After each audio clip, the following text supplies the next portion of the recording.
Hey, good afternoon, everyone. Marty Mazzora here, March 11th, 2022, Friday, with your weekly macro update. As promised in this morning's email teaser for the morning notes, we're going to do these things quicker than we typically do, as we really want clients taking these in, but we appreciate the value of your time, want to make them more accessible.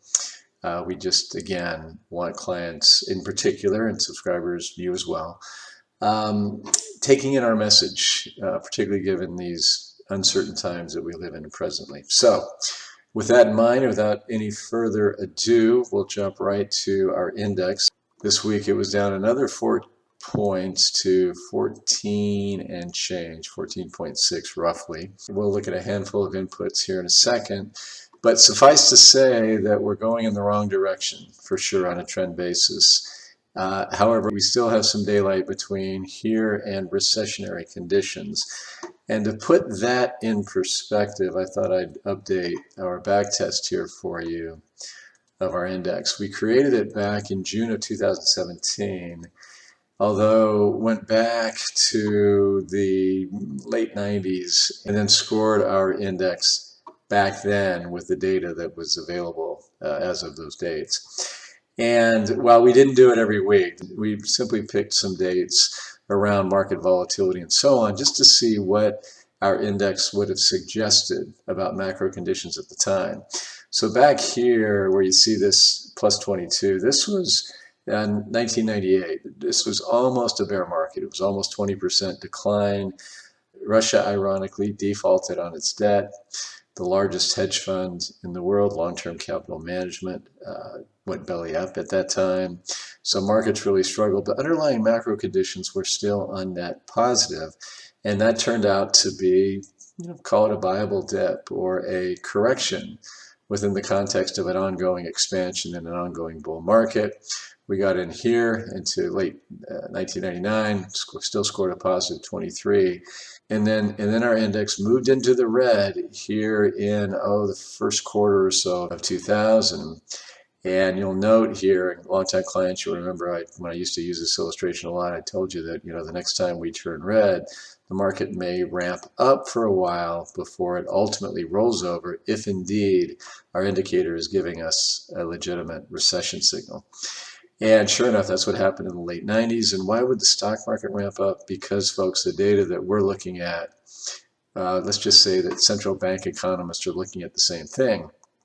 And their job, as they see it, is to keep nature from occurring or keep recessions from happening.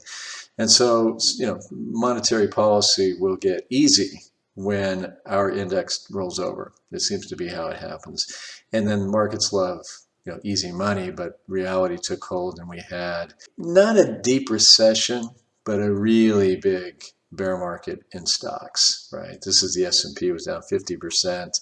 The NASDAQ composite was down like 85% during the same time period, and it was a tech stock bubble right in here. Then we had a really good time coming out of it, and notice though that the index actually turned green, signaling really the end of the recession. This wasn't actually determined until later. That's how the NBER does it. It's always a ways later that they say, when we look back, we realize the recession had stopped there. That's pretty much what our index was telling us. But the market kept going down. There was still some pain to be felt, particularly in the tech sector, right? Well, then we came out of it and we had a nice bull market that ironically peaked right about where the market peaked in 1999. And just before then, our index went pretty deeply into the red. Market ramped up, but then things rolled over. And while our assessment at the time was that we were not in a stock market bubble, at least certainly not by valuations. The valuations were much, much lower. Price to earnings, price to sale, the market cap to GDP, the CAPE ratio, and so forth were much lower here than they were here. But we had a bubble in consumer debt, mortgage-backed securities, and residential real estate.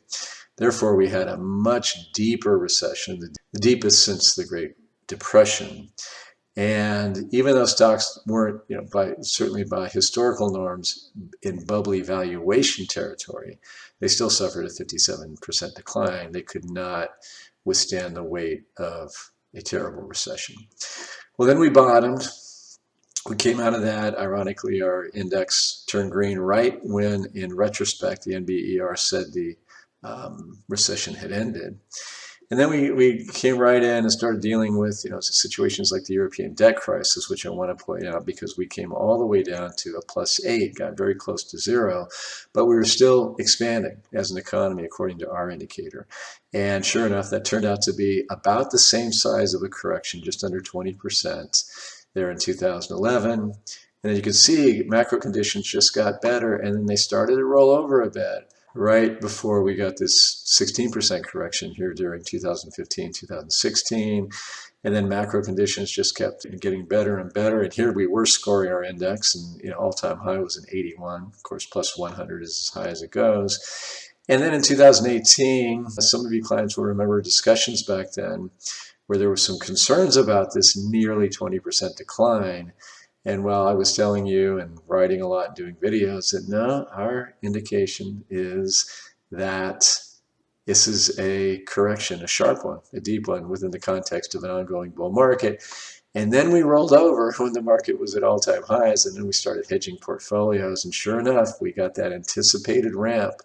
And, and we started hedging portfolios, so we definitely didn't catch all that, even though we expected it. I talked about it over and over again here on the blog that yes, we may look stupid for a while. And the thing is, folks, having the responsibility of other people's money, we really don't want to chase the market amid thin ice or amid what we believe are not bull market conditions. Anyway, long story short, our assessment was it was too risky to ride that higher.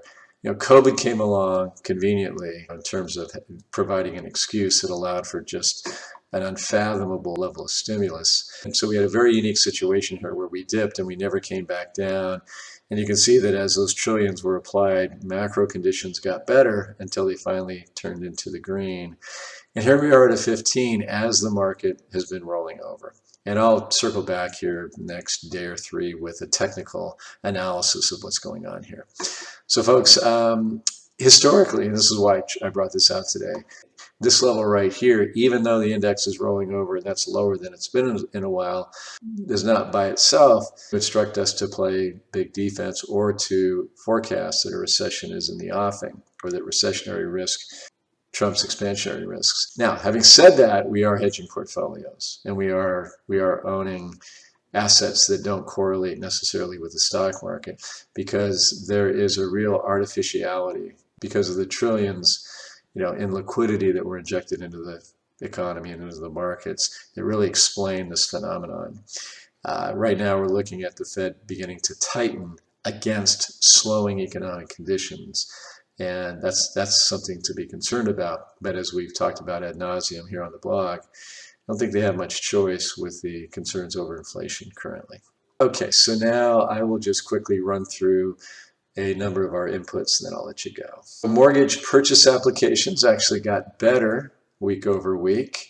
The 30-year mortgage rate dropped from 4.15 to about 4.09 this last week.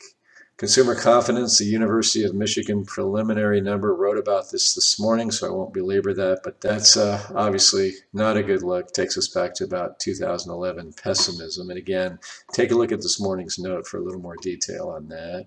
Job openings still over 11 million. And again, we have economic conditions that look to be rolling over, but we have 11 million jobs that employers are trying to fill. The NFIB, Small Business Optimism Index, dropped notably.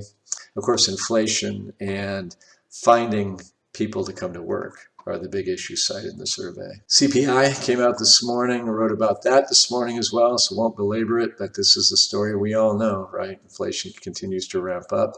And the Baltic Dry Index, I've heard smart people cite this as being something that really questions the inflationary pressures out there. It's the cost of moving dry bulk goods across the world's oceans. Well, as you can see, it has quickly ramped up in the other direction, which is consistent with a lot of other inflation-related indicators here of late.